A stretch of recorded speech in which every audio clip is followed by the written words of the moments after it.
오늘 말씀은 사사기 20장 24절 되겠습니다. 24절부터 봉독합니다. 그 이튿날에 이스라엘 자손이 베냐민 자손을 치러 나아가매 베냐민도 그 이튿날에 기브아에서 그들을 치러 나와서 다시 이스라엘 자손 18,000명을 땅에 엎드러뜨렸으니 다 칼을 빼는 자였더라. 아멘. 우선 25절까지 봉독해 드렸습니다. 그 이튿날에 이스라엘 자손이 또 베냐민 자손을 치러 나갔다 그럽니다. 둘째 날 전쟁이 또 일어난 거죠.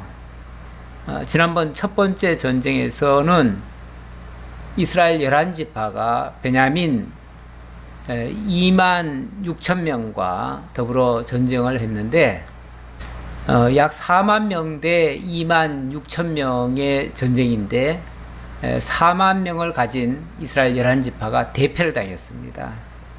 그것도 몇 사람, 몇 천 명, 몇백 명 이렇게 죽은 게 아니고요. 무려 22,000명이 죽임을 당했습니다. 4만 명이 나가서 22,000명이 죽었으면 절반 이상이 죽은 겁니다. 완전 대패죠. 그렇게 대패를 했으면 이건 뭔가 심각하다, 뭔가 문제가 잘못됐다 라고 판단을 하고 빨리 하나님 앞에 엎드렸어야죠. 그런데 지난번 전쟁에 진 다음에 첫 번째 반응이 뭐였습니까? 22절에 보면 이스라엘 사람들이 스스로 용기를 내어 첫날 전열을 갖추었던 곳에서 다시 전열을 갖추니라. 전쟁에 실패했어요. 실패했으면 어디서부터 잘못됐는지, 자기네들의 판단이 뭐가 문제가 있었는지 그것부터 파악해야 되는 거 아니겠어요? 그런데 어제 전쟁에 졌으니 오늘은 더 용기를 내자, 더 많은 군대를 동원해가지고 더 용기 있게, 더 힘차게 나아가서 어제 그 패배를 서력을 하자, 이렇게 하는 거죠. 아니, 어제 실패를 했으면 실패해서 뭔가 교훈을 얻었어야 되는 거 아닌가요? 어떤 문제점을 발견했어야 되는 거 아닌가요? 그리고 뭔가 잘못된 게 있으면 수정을 했어야 되는 거 아닌가요? 아니, 그런 과정도 없이 어제 우리가 뭔가 조금 힘을 못 냈나 보다, 그러니까 오늘은 용기를 더 내자. 아니, 지금 용기가 없어가지고 지금 전쟁에 졌다고요? 아니, 40만인이 지금 와 하면서 모여들어가지고 그 의분을 가지고 함께 지금 참전을 했는데 용기가 부족했다고요? 아니, 그러면은 그 40만 명이 함께 공분을 일으키고 함께 나가서 싸우자라고 했을 때 그때보다 더 큰 용기가 어디 있겠어요? 사람들이 집단적으로 뭔가 행동할 때는요, 사실 자기 개개인의 사정을 헤아리는 게 아닙니다. 그 분위기에 다 휩쓸려 가요. 그래서 남들이 와 하니까 죽는지 사는지도 모르고 그냥 덤벼들지요. 마치 불나방들처럼, 불만 보면 막 덤벼드는 불나방처럼 마구 덤벼드는 거죠. 그때가 제일 무지막지하기도 하고 그때가 제일 무섭기도 해요. 만약에 적의 입장에서 봤을 때는요, 그렇게 총 걸기 해가지고 한꺼번에 덤벼드는 사람들 막아내기 힘듭니다. 그런데 어쨌든 결과는 22,000명을 26,000명인가요? 예, 26,000명을 가지고 있던 베냐민 자손에게 무려 22,000명이나 죽임을 당했어요. 거의 그들의 숫자만큼이나 죽었어요. 자, 그런데 다시 전열부터 가다듬어 놓고 그 다음에 하나님 앞에 올라갔습니다. 그리고 하나님 앞에 가서 내 형제 베냐민 자손과 싸우리까? 라고 묻습니다. 아니 이미 다 싸우려고 준비 다 해놓고 그래놓고 하나님 싸울까요 말까요? 지난번에도 말씀드렸지만 이미 마음속에 다 결정해놓고 그리고 하나님 앞에 묻는다는 거는요, 그거는 진짜 하나님께 묻는 게 아니에요. 내가 모든 걸 다 판단해놓고 결정해놓고 내 마음대로 생각해놓고 그리고 하나님 앞에 기도한다고요? 그런 기도는요, 자기가 이렇게 결정했다는 걸 통보하는 식이에요. 통보하는 식. 하나님, 제가 이렇게 하기로 했습니다. 그러니 하나님 이번에 도와주십시오. 만약에 안 도와주시면 우리가 하나님의 영광을 못 돌립니다. 그러니까 하나님이 도와주셔야 하나님께 영광 돌릴 거 아니겠어요? 그리고 이번 전쟁에 승리하게 하시면은 뭘 하나님께 드리겠나이다. 뭐 이런 식으로 또 서원까지 하는 경우도 있죠. 일방적으로 통과하고, 일방적으로 하나님 앞에 협박하고, 일방적으로 자기 서원 내걸고, 그리고 안 해주면은 떼쓰고, 그런 기도는요, 진짜 하나님 앞에 묻는 기도가 아니에요. 묻는 기도가 아니고, 하나님 앞에 정말 자기를 내놓고 하나님의 뜻을 찾겠다는 자세가 아니고, 일방적으로 자기가 주도권을 가지고 있어요. 그리고 하나님 앞에 나 이런 청사진을 가지고 있으니 내 꿈이 이것이니 여기에 맞춰 주십시오 하고 일방적으로 하나님께 요구하는 거예요. 만약에 그게 사실이라면요, 하나님께서도 아마 속으로 그러실 거예요. 네가 뭐 판단 다 해놓고 결정 다 해놓고 뭐 나보고 해달라고 하느냐, 묻느냐. 네가 그렇게 결정했으면 네 마음대로 해. 그 뜻이죠. 그래서 베냐민 자손과 싸우리까 하니까 여호와께서 말씀하실 때 올라가서 치라 하시니라. 이거를 응답이라고 생각하시면 안 됩니다. 어쩐지 하나님께서도 내 기도를 다 들어주셨어. 내가 이렇게 기도하니까 하나님이 바로 들으시고 오케이 사인해 주셨어. 그러니까 나가면 될 거야. 자기 마음대로 생각해놓고 자기 마음대로 구해놓고 그리고 하나님께로부터 무슨 사인이 온 것처럼 이렇게 받아들이는 거, 그거는 벌써 자세부터 잘못됐습니다. 그러니까 결과도 어떻게 됩니까? 24절. 그 이튿날에 이스라엘 자손이 베냐민 자손을 치러 나아가매 베냐민도 그 이튿날에 기브아에서 그들을 치러 나와서 다시 이스라엘 자손 18,000명을 땅에 엎드렸으니 다 칼을 빼는 자였더라. 이튿날 또 전쟁이 벌어졌잖아요. 어제 손실을 본 22,000명을 아마 이스라엘 11지파가 또 채웠을 거예요. 아니면 더 채웠을 수도 있어요. 어쨌든 왜냐하면 전열을 가다듬었다고 했으니까요. 첫날 전열을 가다듬었다고 했으니까, 그러니까 첫날만큼 전열을 가다듬었다는 얘기예요. 그러니까 첫날에 약 10분의 1이 왔으니까 이날도 아마 이스라엘 민족 전체의 10분의 1, 약 4만 명이 왔을 거예요. 근데 그 중에서 18,000명이 죽임을 당했네요. 그러면은 전날 22,000명이 죽고 또 다음날 18,000명이 죽었어요. 그러면 총 몇 명이죠? 4만 명이 죽었네요. 4만 명이. 이스라엘 민족이 참전하기를 총 4만이 참전을 했는데, 물론 이틀에 걸쳐서 했으니까 그 죽은 사람 채우고 뭐 이렇게 했으니까 실제로는 6만 2천이 참가한 셈이죠. 그 중에서 4만이 죽었어요. 그러면은 결국 이스라엘 민족 10분의 1이 죽임 당한 겁니다. 이스라엘 11지파의 총 40만인데 그 10분의 1, 다시 말하면 11조를 하나님이 거둬 가신 거예요. 그들은 내놓고 싶지 않았겠지만 하나님은 저들의 11조를 걷어버리신 거예요. 물론 이건 엄밀한 의미에서 저들의 큰 잘못된 기도와 또 잘못된 어떤 결정 과정에서 나온 결과물인데, 결과적으로는 하나님께서 이스라엘 11지파의 총 군대의 총수 40만에서 10분의 1, 4만 명을 거두어 가신 겁니다. 4만 명이 희생을 되고 희생되고 그 다음에 어떻게 됐습니까? 26절.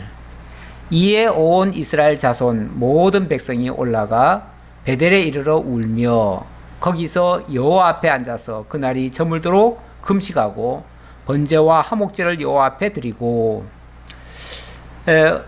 어제하고는 좀 다르죠. 어제는 먼저 전열부터 가다듬어 놓고, 쉽게 말하면 전쟁할 준비를 다 이미 만반의 준비를 다 갖춰 놓고, 그리고 하나님 앞에 내일 갈까요 말까요 이렇게 물어본 거 아니에요? 그랬더니 하나님 가라 그랬어요. 근데 이거는 아주 완벽한 실패가 되어 버렸습니다.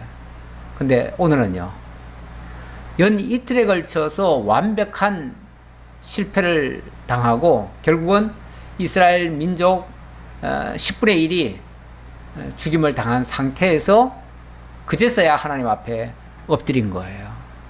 이번에는 다시 싸울 준비부터 한 게 아니잖아요. 이번에는 먼저 하나님 앞에 엎드렸어요. 베델에 올라가서 거기서 울며 거기서 여호와 앞에 앉아서 그날이 저물도록 금식을 했다. 원래 금식이라고 하는 거는 너무너무 큰 고통이 있을 때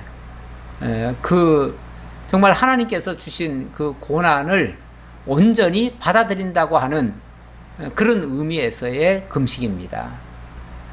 그러니까 하나님의 뜻을 받들기 위한 금식이죠.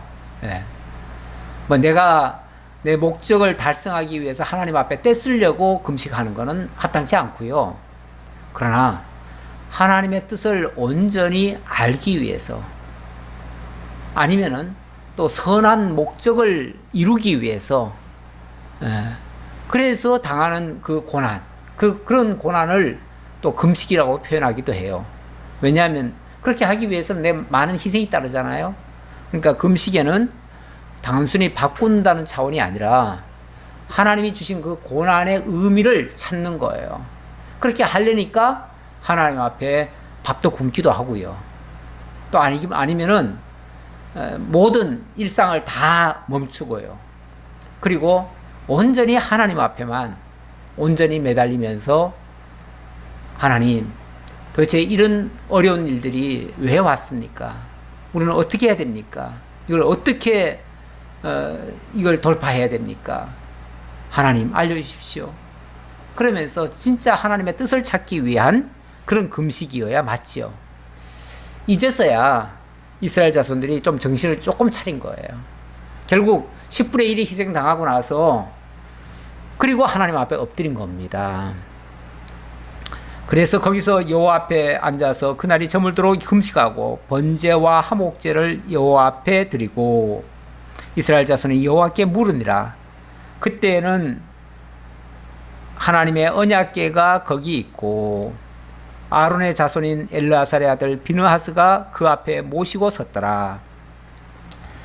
그 당시 어떤 상황이었던가를 지금 일러주는 말인데요. 사실 이스라엘 민족에게 왕이 없었다 그랬죠. 왕이 없다는 말은 원칙 하나님을 정말 왕으로 모시고 있었다면 문제가 안 되는데요. 그러나 하나님을 멀리 떠난 상태에서 진짜 왕도 없다면, 지도자도 없다면 그들을 올바로 인도할 만한 그런 어떤 방안이 제시가 안 되죠. 그러니까 막 좌충우돌 자기들 하고 싶은 대로 해버리는 거죠. 그런데 하나님이 사실은 왕노릇 하고 계셨는데 그걸 인정을 안 했던 것 뿐이죠. 그런데 이런 실패를 당하고 나니까 그제서야 하나님 앞에 엎드립니다. 엎드리고 나니까 그제서야 이제 하나님이 보이기 시작합니다. 고은 시인인가요? 그 시인이 쓴 그 시에 그런 게 있어요. 올라올 때 못 본 그 꽃, 내려갈 때 보았네. 우리 인생이라는 게 막 뭐 좋은 쪽으로 자기 생각대로 뭐 막 될 때는요, 그때는 하나님의 뜻, 뭐 이런 정의, 옳은 거, 뭐 이런 거는 별로 찾지 않아요. 그냥 자기 하고 싶은 대로 왜? 잘 되니까요. 그냥 달려가요. 그럴 때는 하나님이고 뭐고 없어요. 없는데 한번 실패를 맛보거나 좀 어려운 일을 당하거나 뭔가 일이 꼬이고 안 풀리거나 이럴 때 그게 일종의 내리막을 내려갈 때죠. 예. 올라올 때는 아무것도 안 보여요. 아무것도 안 보이는데 내려갈 때 비로소 그 꽃이 보였던 거죠. 이런 꽃이 옛날에 있었던가? 올라올 때는 올라오기 정신이 빠져가지고요. 그런 거 볼 겨를이 없어요. 그런데 내려갈 때는요. 터벅터벅 내려가다 보면 미처 못 보던 것들이 보여요. 다시 말하면 한번 실패를 당하고 고난을 겪고 어려움을 거치니까 그제서야 하나님이 생각나고 하나님의 말씀이 생각나고 그래서 하나님 앞에 엎드리게 되고 그래서 하나님의 뜻을 찾게 되더라 그 말이에요. 예, 비로소 이스라엘 백성들이 하나님 앞에 나오게 됐습니다. 나왔더니 그동안 못 보던 하나님의 언약궤도 있었고요. 뿐만 아니라 아론의 손자인 엘라살의 아들 비느하스도 그 앞에 모시고 섰더라. 비느하스도 있더라. 여기 특별히 아론의 손자인 엘라살의 아들 비느하스 이렇게 강조하는 이유는요. 정통적인 다시 말하면은 그 대제사장의 직계의 그 계열이 내려왔었다 그 말이죠. 내려왔었다. 그러니까 지도자가 없는 게 아니고 백성들이 뭐에 바빴는지 자관 하나님의 말씀을 가까이 하기는 너무나 멀리 했었고 그러니까 어려운 일이 없으니까 찾을 일도 없었다 그 말이에요. 그러다가 이제 어려운 일을 만나니까 비로소 그 앞에 나오게 됐다 그 말이에요. 이스라엘 자손들이 여쭈기를 우리가 다시 나아가 내 형제 베냐민 자손과 싸우리까 말리까. 예. 앞에서는 싸우리까 뭐 이렇게 물어봤죠. 누가 먼저 싸울까요? 처음에는 누가 먼저 나갈까요? 이건 뭐 나가는 건 기정사실이고 누가 앞장설까요? 이런 식으로 물어봤고 두 번째는 우리가 다시 올라갈까요? 이렇게 물어봤죠. 그것도 이제 전쟁하겠다는 뜻으로 얘기한 거예요. 근데 이번에는 하나님, 우리가 내 형제, 저 베냐민 자손과 싸우는 게 옳습니까? 아닙니까? 올라가는 게 좋겠습니까? 아니면 하지 말까요? 지금이라도. 이렇게 묻지요. 그러니까 질문의 모습이 다르죠? 달라요. 이제는 정말 하나님이 이제라도 하지 말라고 하시면 이제라도 안 싸우겠습니다. 그 얘기죠. 네. 먼저는요. 이미 싸우는 건 기정사실이고 어떻게 싸울까요? 누가 싸울까요? 뭐 이런 식으로 물어봤는데 이번에는 하나님이 원하지 않는다면 저 이거 그만둘래요. 저 안 싸울래요. 이 말이잖아요. 그러니까 얼마나 하나님 앞에 겸손히 순종하는 모습입니까? 하나님 말씀하옵소서. 말씀대로 따르겠나이다. 말씀 의지하고 살겠나이다. 오늘 찬송에도 449장 찬송이 뭐 예수 사랑하며 말씀 순종하면 복음 순종하면 뭐 주님의 사랑을 받고 또 하나님을 따를 수 있다. 뭐 이런 식의 표현이었죠. 예. 우리가 정말 하나님을 사랑한다면 말씀에 순종하고 그렇게 해야 되는데 이제 조금 정신 차리고 하나님 이제라도 하나님 원하지 않는다면 우리가 그만두겠습니다. 이런 식으로 지금 물어본 거예요. 그랬더니 여호와께서 이르시되 올라가라. 내일은 내가 그를 내 손에 넘겨주리라 하시는지라. 올라가라는 말은 지난번에도 했죠. 지난번에도 했는데 지난번에는 23절 끝에 보니까 올라가서 치라 하시니라 여기까지만 했지 내가 너희 손에다가 그들을 붙여주겠다 이런 말은 안 했죠. 다시 말하면 올라가서 전쟁은 뭐 너들 이미 다 결정했으니까 가서 싸워라. 하지만 뒤 결과는 내가 책임 안 지겠다 그 소리잖아요. 그 소리인데 지금은 뭐라고 그럽니까? 올라가라. 내일은 내가 그를 내 손에 넘겨주리라 이렇게 말씀하셔요. 이거는 승리하게 하시겠다 그 말이에요. 내일은 너희들 손에다가 저 베냐민 지파를 붙여줄 것이고 너희가 승리할 것이다. 이렇게 얘기하는 거죠. 그러니까 이거는 승리에 대한 약속이에요. 승리 약속인데 결국 이스라엘 민족이 10분의 1이 희생당하고 나서 비로소 승리를 맛보게 된다. 그런 뜻이에요. 이스라엘이 기브와 주위에 군사를 매복하니라. 이번에는 하나님의 승리의 약속이 있었음에도 불구하고 굉장히 신중하죠. 왜냐하면 앞에 이미 2번이나 실패했잖아요. 실패했기 때문에 솔직히 또 실패 안 하라는 법이 없어요. 또 실패할 수도 있어요. 그러니까 이번에 실패하면 큰일 나니까 그만큼 신중한 거죠. 그리고 정말 하나님의 사인이 없이는 이제는 함부로 움직이지 않죠. 경거망동 안 하지요. 그래서 군사를 먼저 매복을 했다 그럽니다. 이스라엘 자손이 셋째 날에 베냐민 자손을 치러 올라가서 전과 같이 기브아에서 맞서 전열을 갖추매 뭐 특별한 전법은 따로 있는 건 아니에요. 먼저처럼 그렇게 했는데 다만 조금 차이가 있다면 앞에서 군사를 매복시켰다는 거 그게 좀 다르죠. 그러니까 일부는 매복시켜 놓고 일부는 지난번처럼 똑같이 그렇게 했다는 얘기죠. 그랬더니 베냐민 자손이 나와서 백성을 맞더니 꾀임에 빠져 성읍을 떠났더라. 그들이 큰 길 곧 한쪽은 베델로 올라가는 길이요 한쪽은 기브아의 들로 가는 길에서 백성을 쳐서 전과 같이 이스라엘 사람 30명 가량을 죽이기 시작하며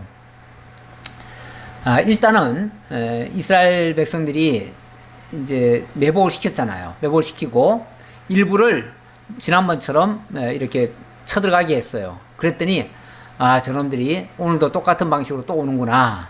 그래가지고 그들 쳤어요. 쳤더니 처음에는 그들이 막 패하기 시작해요. 그래서 한 30명 정도를 죽이기 시작했어요. 이대로 하면은 오늘도 또 승리다. 이렇게 이제 생각하게 되겠죠. 아마도 베냐민 자손은 야, 오늘도 우리가 승리할 거야. 왜? 지난 이틀간 우리가 아주 완전 승리를 거뒀잖아요. 이쪽은 피해를 하나도 안 보면서도 완전한 승리를 거뒀어요. 그러니까 오늘도 보나마나 우리가 승리할 거다. 베냐민 자손 역시 이건 정말 교만한 생각이죠. 사실 이 전쟁이라고 하는 거는 솔직히 칼이 언제 자기 목을 누를지 모르는데 자고하면 안 됩니다. 이 큰 전쟁이나 큰 일을 앞두고 우리가 자신감을 갖는 것까지는 좋은데 자만에 빠지거나 교만한 생각을 하거나 함부로 승리만 내다보고 속단을 해가지고 경거망동 하듯이 그렇게 행동하는 건 매우 조심해야 됩니다. 근데 베냐민 자손은 이미 2번의 승리를 거뒀기 때문에 이번에도 이길 줄 알고 자고를 한 거예요. 이들 역시도 마찬가지죠.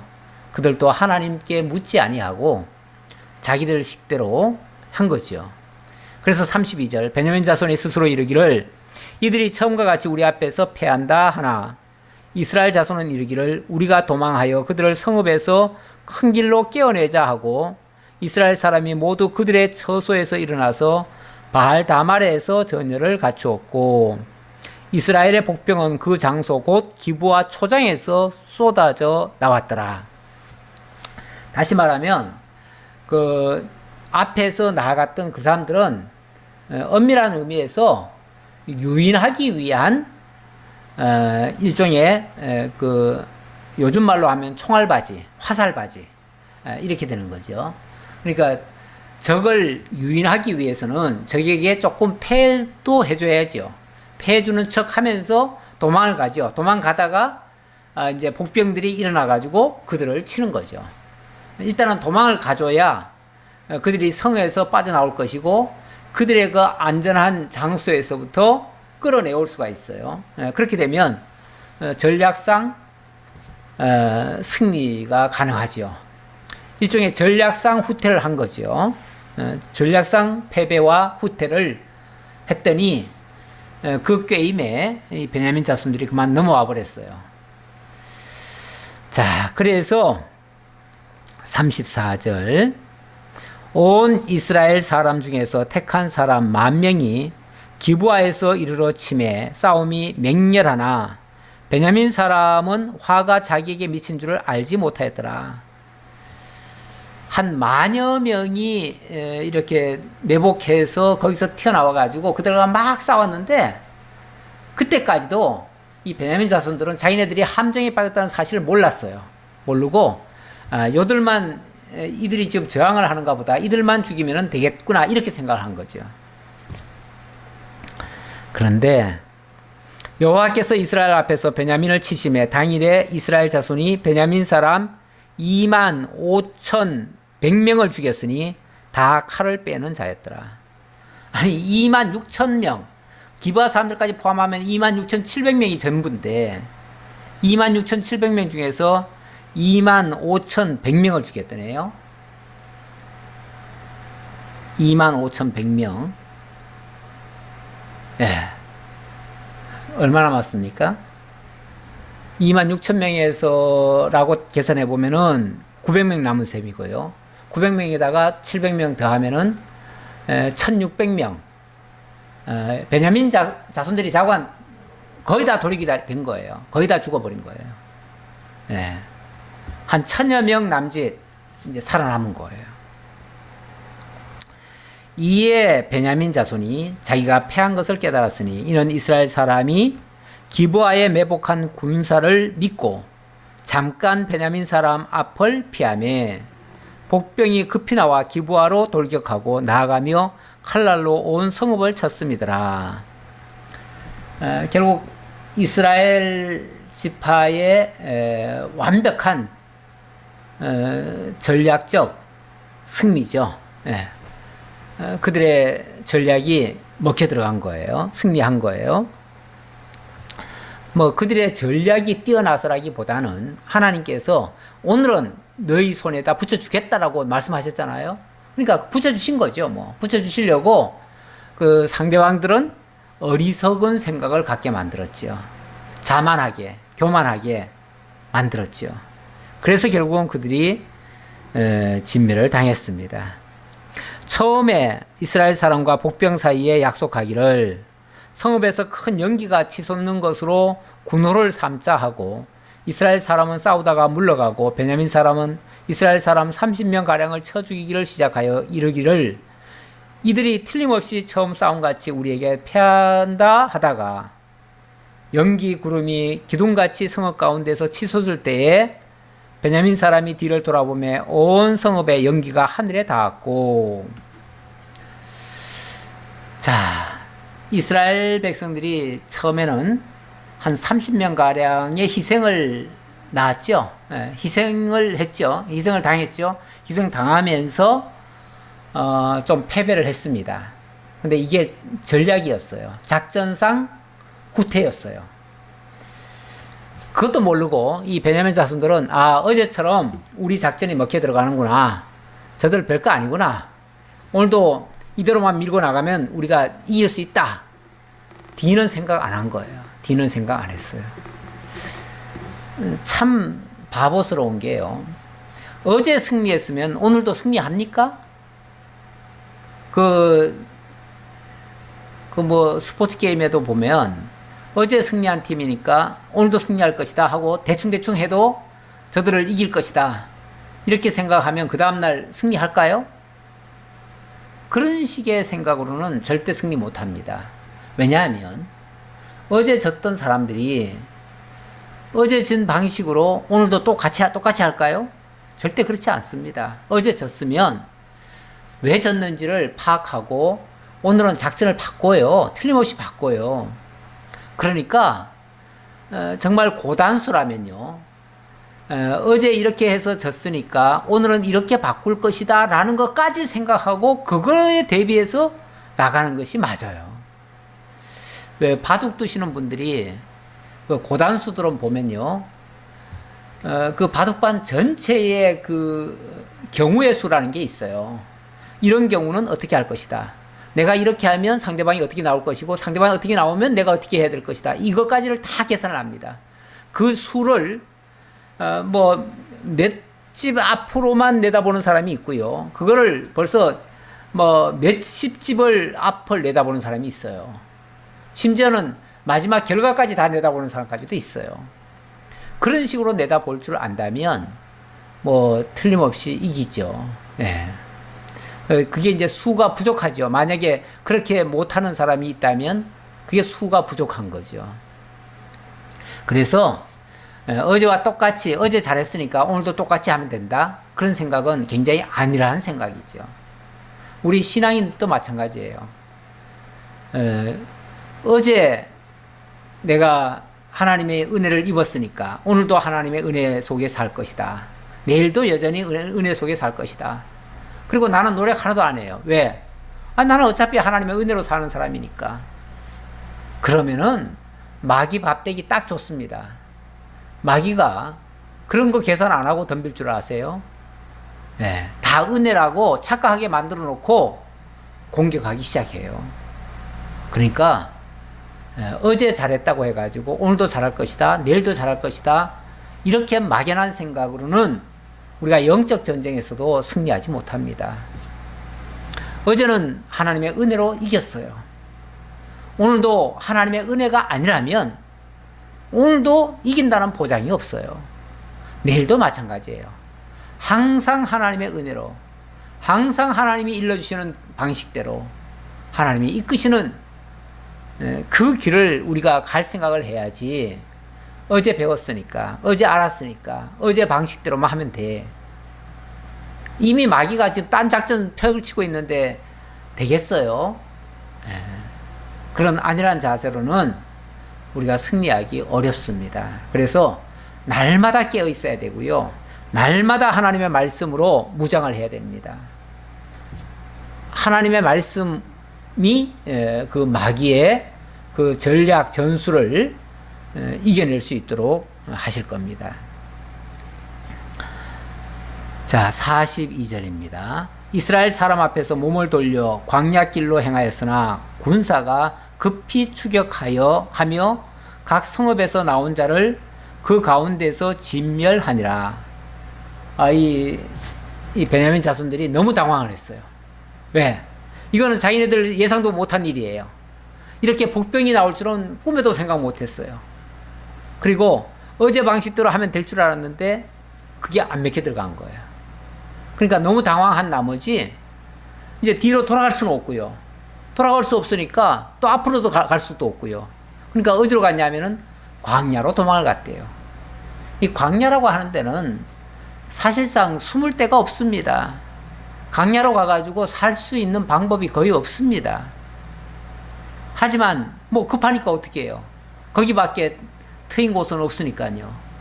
그래서 그리 도망을 갔는데 이스라엘 민족들이 거기까지 쫓아와가지고 그들을 다 진멸시켰대요. 그들이 베냐민 사람을 에워싸고 기브아 앞 동쪽까지 추격하며 그 쉬는 곳에서 짓밟음에 완전히 초토화시켰다 그 말이죠. 예.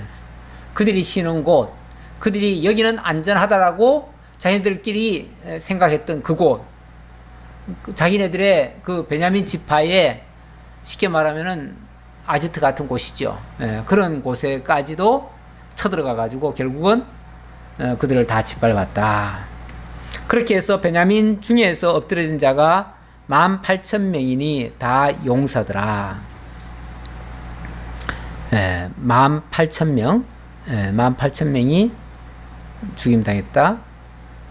그런데 아까는 25,100명을 죽였다 했는데, 아마 이게 전부 그 앞에 25,100명이라고 하는 것은 이스라엘 자손이 베냐민 사람 이렇게 얘기하네요. 베냐민 사람 25,100명이네요. 그러니까 여기는 군사가 아닌 사람들도 있었다 그런 얘기고요. 지금 방금 18,000명이라고 하는 것은 다 용사더라 이렇게 얘기를 합니다. 다 용사더라. 여기는 이제 전부 군인들을 얘기하는 거예요. 자, 그들이 몸을 돌려 광야로 도망하였으나 림몬 바위에 이르는 큰 길에서 이스라엘이 또 5,000명을 이삭 줍듯 하고 또 급히 그 뒤를 따라 기돔에 이르러 또 2,000명을 죽였으니, 예, 아직 다 끝난 얘기가 아니네요.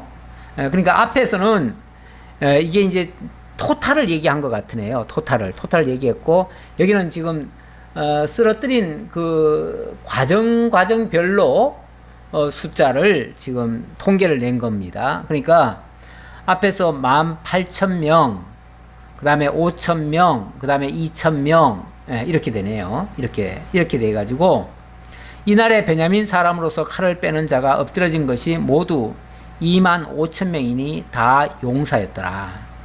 결국 25,000명이 죽임을 당했다. 그럽니다. 자, 그리고 베냐민 사람 600명이 돌이켜 광야로 도망하여 림몬 바위에 이르러 거기에서 넉 달 동안을 지냈더라. 결국 군인들은 다 거의 다 죽은 겁니다. 거의 다 죽었고, 여기 뭐 도망간 사람이 600명이라는데 뭐 정규군은 거의 다 죽었다고 봐야 되고요. 그리고 한 600여 명 남기는 남았는데, 그들은 뭐 나왔다가는 이제 무조건 다 죽임 당하죠. 그리고 마을로도 못 들어가죠. 왜냐하면 마을도 이미 뭐 숫대밭을 만들어 놨을 텐데요. 그러니까 마을로도 못 들어가고, 그래서 림몬 바위라고 하는 쉽게 말하면은 이 광야 가운데에 어떤 바위 산들이 있었던 것 같아요. 요즘도 그 베드윈 민족들이 살고 있는 지역을 보면은, 그 페트라 지역 이쪽 지역을 보면 완전히 광야인데 산이 있어요. 근데 그 산은 정말 풀 한 폭이 나무 한 그루를 재도 찾을 수 없는 붉은 산이에요. 붉은 산, 돌산, 붉은 돌산이에요. 아마도 여기도 그런 비슷한 곳이 아닐까라는 생각이 듭니다. 예, 그런 곳에 이르러서 거기서 넉 달 동안을 지냈더라. 비참하지요. 이스라엘 사람이 베냐민 자손에게로 돌아와서 온 성읍과 가축과 만나는 자를 다 칼날로 치고 닥치는 성읍은 모두 다 불살랐더라.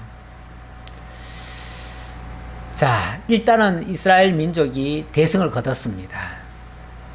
뭐 그래왔자 자기네들이 죽은 수에는 못 미치죠. 왜냐하면 자기네들은 벌써 4만 명이나 죽었고요. 또 셋째 날도 완전한 승리는 거두긴 했지만 또 한 30명 또 죽었잖아요. 그러니까 결국 4만 30명이 죽은 셈인데, 지금 이스라엘 그 베냐민 자손들은 2만 5천명을 죽였답니다. 앞에서 25,100명이라고 했는데, 그거는 아마 민간인 포함인 것 같아요. 자, 이렇게 보면, 실제, 셋째 날은 완전 승리는 거뒀지만, 어찌 보면 자기네들이 그동안 당한 거에 비하면은 아직 그 화가 덜 풀리죠. 왜냐하면 4만 30명이 지금 죽임을 당했는데 2만 5천 명 지금 상대방은 죽였잖아요. 그러니까 아직 절반밖에 우리 보복밖에 못했다. 아니, 이 전쟁이 지금 시작되게 된 그 동기, 아주 시작점으로 가보면은 사실 왜 이런 전쟁까지 일어났나요? 레위인이 좀 실수하는 것부터 시작하죠. 시작하는데, 어쨌든 직접적인 원인은 이 베냐민 자손이 그 겁탈을 하려 했고, 그것 때문에 한 여자가 죽었고, 또 그거를 베냐민 자손들이 레위인이 12토막을 내 가지고 전 이스라엘 민족들의 공분을 일으켰죠. 그것 때문에 지금 이 사단이 났는데, 자, 거기서부터 출발해 가지고 막 전부 다 지금 막 서로 한이 얽힌 거 아니에요? 서로 뭐 붕괴해 가지고 흥분해 가지고 서로를 적으로 규정하고 상대방들을 막 죽여야 되겠다고 하는, 왜냐하면 처음에 한 여자의 그 죽음을 통해서 지금 일이 촉발됐기 때문에 그거를 보복하기 위해서는 죽여야 된다. 우리 다 죽이자. 이렇게 시작한 거 아니에요? 그런데 다 죽여야 아주 성이 풀릴 텐데, 2만 5천 명 죽여가지고는 아직 성이 안 풀린다 그 소리죠. 그러니까 어떻게 합니까? 그들이 베냐민 자손에게로 돌아와서 온 성읍과 가축과 만나는 자를 다 칼날로 다 쳐버렸대요. 쉽게 말하면은 군인들만 죽인 게 아니고 민간인들까지 다 죽였다는 거죠. 그리고 닥치는 성읍은 모두 다 불살라 버렸대요. 이들은 아예 옛날에 아주 흉악 범죄를 저지른 사람들은 어떻게 했죠? 삼족을 멸한다 그러죠. 삼족을. 왜냐하면 그 자손들을 남겨놓으면, 그 씨를 남겨놓으면 나중에 보복을 한다는 거죠. 보복할 수 있어요. 그러니까 아예 그 씨를 말려야 다시는 보복도 안 할 것이고 우리가 평화롭게 살 수 있다. 보복을 안 당하고 살 수 있다. 이제 이런 생각을 하는 거죠. 참 악하지요. 사람들이 물론 뭐 전쟁이 일어나면 군인들끼리는 어쩔 수 없이 싸워야 돼요. 어쩔 수 없잖아요. 상대방을 안 죽이면 내가 다 죽는데요. 그러니까 전쟁터에 가서 거기서 무슨 뭐 인권을 찾고 거기 생명을 보호하고 뭐 이런 생각하면 안 돼요. 군대에 나가서는요, 그야말로 죽기 살기예요. 상대방 죽이지 않으면 내가 죽어요. 그러니까 전쟁에서는 어쨌든 상대방을 죽이도록 합법화된 데가 전쟁터입니다. 전쟁터는 사람을 죽여도 그건 살인이라고 말하지 않아요. 그건 살인이라는 말을 그럴 때 쓰는 건 아니에요. 살인이라고 하는 거는 상대방이 저항도 안 해요. 대적도 안 해요. 상대방 싸워 죽여야 될 이유가 없어요.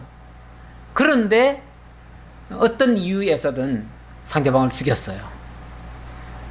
그럼 그게 살인이죠. 그건 살인행위죠. 무슨 얘기냐면, 뭐 전쟁터에서 군인들 죽이는 거야 어쩔 수 없다고 봐요.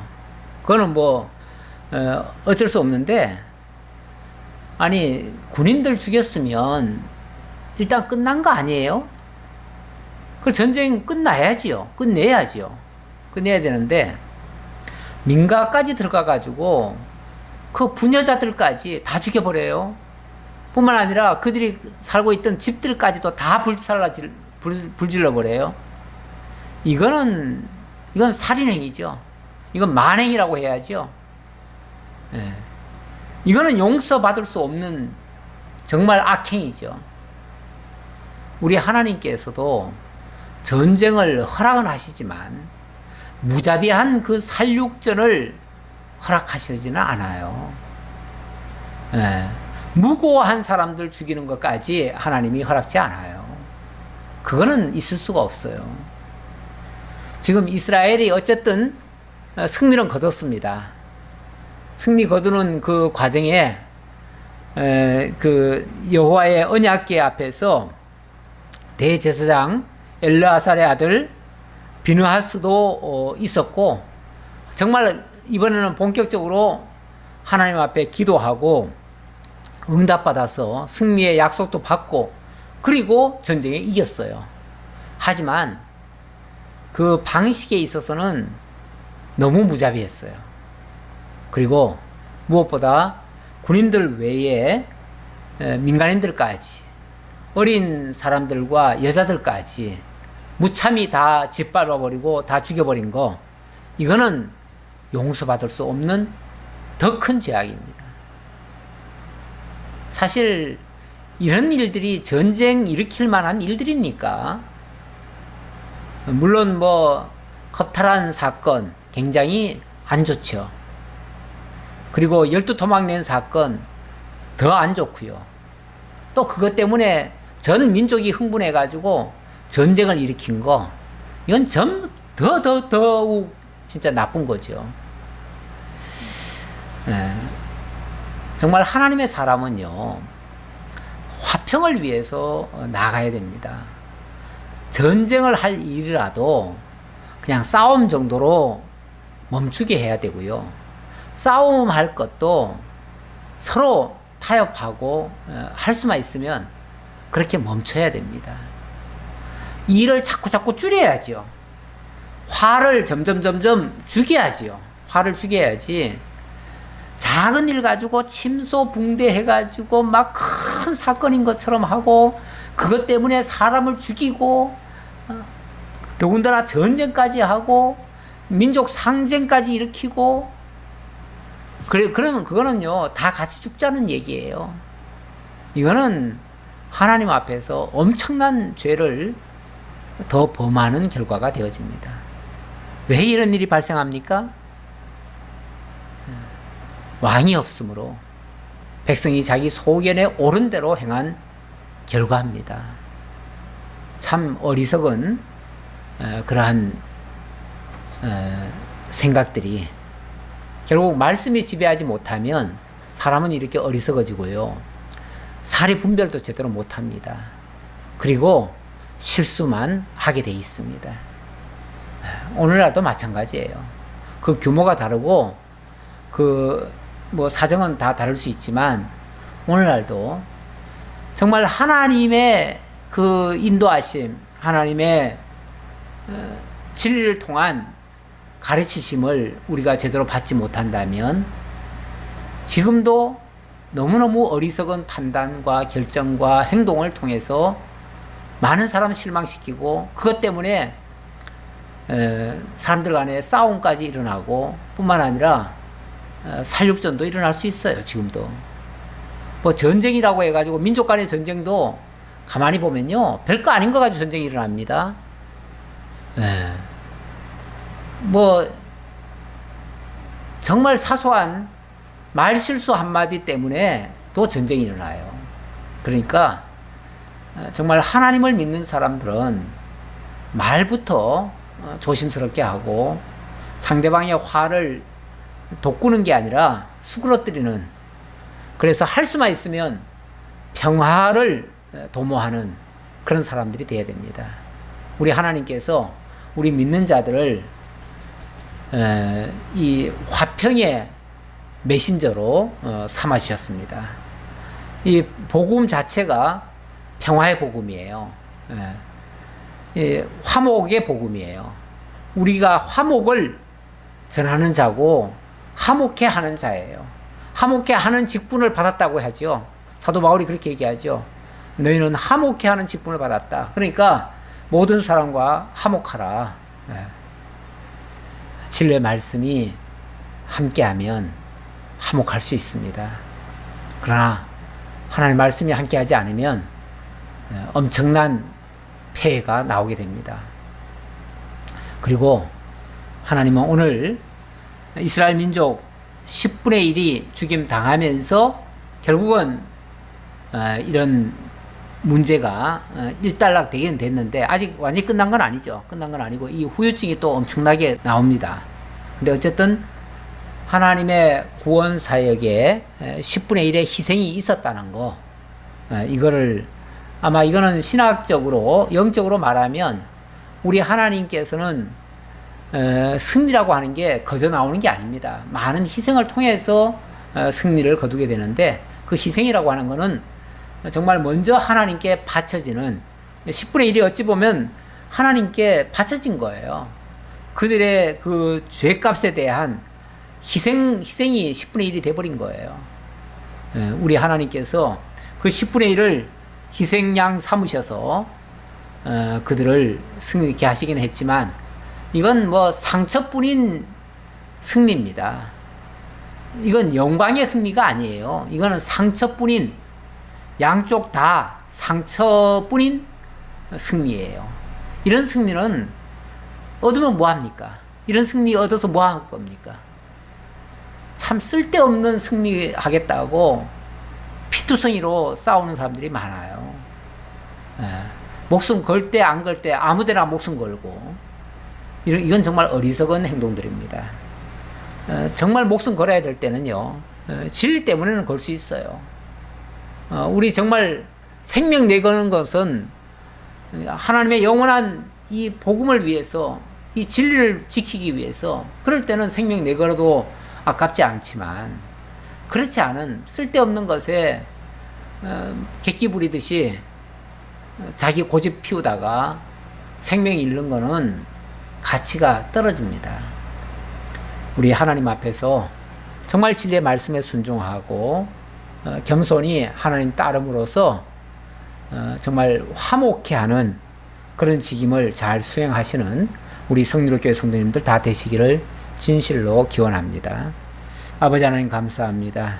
우리를 하나님의 사람으로 삼으실 뿐 아니라 화평의 복음을 주셔서 화목해 하는 자로 세우셨습니다. 어디를 가든지 누구를 만나든지 무슨 일을 하든지 우리는 하나님의 평화의 복음을 증거하고 화평케 하는 자가 되고 모든 사람을 기쁘게 하고 또 하나님께도 영광을 돌리는 그러한 신실한 하나님의 일꾼들, 자녀들 다 될 수 있도록 하나님 함께 주옵소서. 다시 만날 때까지 하나님 지켜주시길 간절히 바라옵고 예수 그리스도의 이름으로 기도하옵나이다. 아멘.